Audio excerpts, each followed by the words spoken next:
Asawa na sobrang Talaga bait, tayo pambayad ng ipinagpalit sa iba. Wala akong pera dito. Panuorin natin itong isang OFW na to. Pwede ko bang matanong? Karamihan nito, ito Nasaan nangyayari na ba ngayon, yung di ba? sahod mo? 3 buwan ka na kasi hindi nagpapadala dito sa amin ng mga anak mo eh. Di ba, ikaw naman yung gusto dyan sa ibang bansa? At ako dito sa Pilipinas para mag-alaga ng mga anak natin? Ano ba? Mahal ka ng asawa ko. Mahal, nasan ka? May kasama ka ba dyan?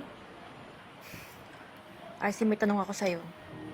Pag ako ba nagkasala sa'yo, mapapatawad mo ko? Mahal, anong ibig mong sabihin? Niloloko mo ba ako? Niloloko mo ba kami ng mga anak mo? Totoo kasi yan, RC. Babae lang ako, alam mo naman eh. May kahinaan ako. Tsaka, may iba na ako dito sa abroad. Sorry kung hindi ko nasabi sa'yo. Tsaka nga pala, kaya wala akong pera. Na-invest ko na para sa bahay namin ni Jake para dyan sa Pinas. Sorry. Ikaw pala nagbumubuhay sa kapit mo.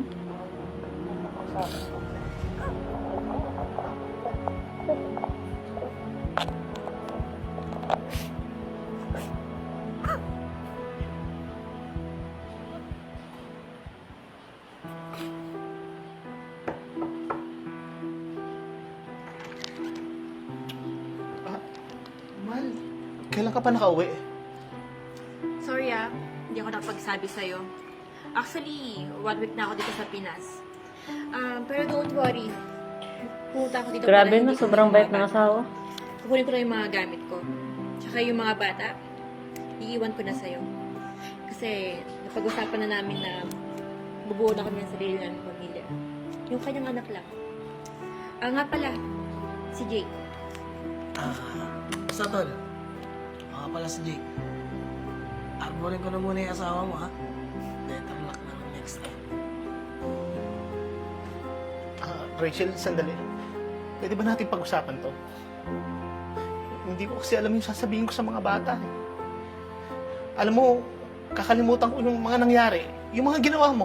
La! Iba, Diyos Tatanggapin ko pa rin lalaking kita. ari. Patatawarin pa rin kita. Bumalik ka Kawalan lang sa mo na amin, yan. Kunin ko yung mga gamit ko. Ayoko maabutan ng mga bata. Ayoko ng drama. Rachel.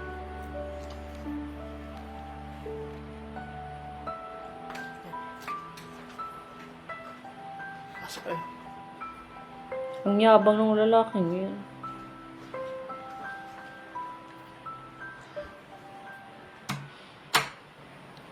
Tol, problemado ka na naman.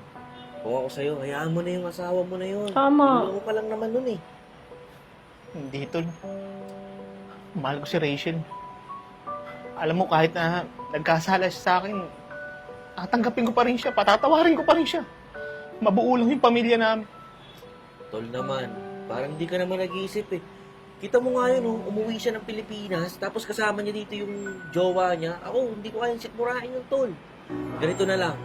Kunyari, may toothbrush ka. Ginamit ng iba. Tututbrushin mo pa rin ba yun? Tama! Kahit ginamit na ng iba? Pagdating kay Rachel, tol, oo. Patatawarin ko pa rin siya. Kasi gusto kong mabuo yung pamilya namin. Buo yung pamilya namin. Yung mga anak ko, may kilala pa rin na ina at ama. Kulit mo rin tol eh. Pero, basta, huwag mo kaming sisisi yung mga tropa mo ha. Hindi kami nagkulang ng payo sa'yo. Tigas ng ulo mo eh. Tol.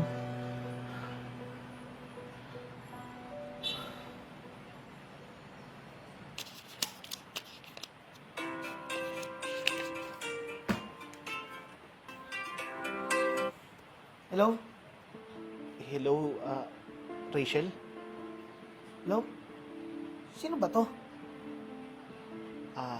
Jake, si RC to. Pwede ko bang makausap si Rachel? Please, importante lang. Emergency. Ilang beses ko bang sasabihin sa'yo, ha? Natantanan mo na si Rachel. Ayaw na nga sa'yo ng tao, di ba? Bakit ba naipilit mo pa? Ito, tatandaan mo, ha? Huli na to. Rachel! Ngayon, naging losyang ka na. Rachel!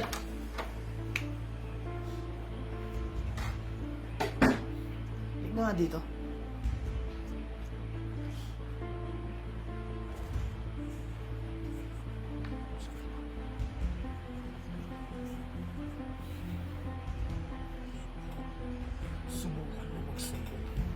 Malilindi ka pa sa akin. Tandaan mo yan. Mhm. Hello, RC. Hello, mahal. Pwede ka bang umuwi dito sa bahay ngayon? Birthday kasi ni Prince eh. Hinahanap ka niya. Saka, wish niya sa birthday niya, kumpleto tayong pamilya dito sa bahay. Pwede mo bang pakiusapan si Jake? Kahit sandali lang. Para lang sa anak natin. Please. Ano ba, RC? Ano bang sabi ko sa'yo? Ayoko na sa inyo, di ba? Pagtanan mo na ako. Huwag ka na umasa na babalik pa ako sa inyo. Magiging buo pa tayo. Huwag na! Tigilan mo na ako. Huwag mo na akong kukontakin, please. Hmm?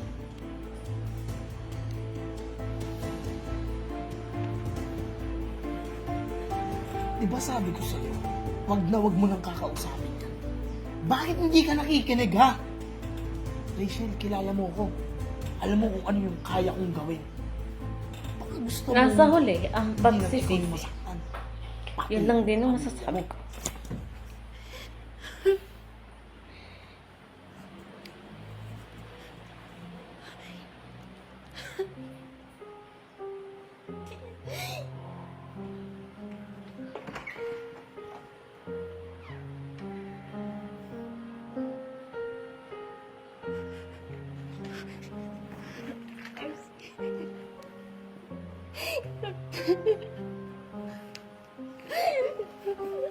Nakarma.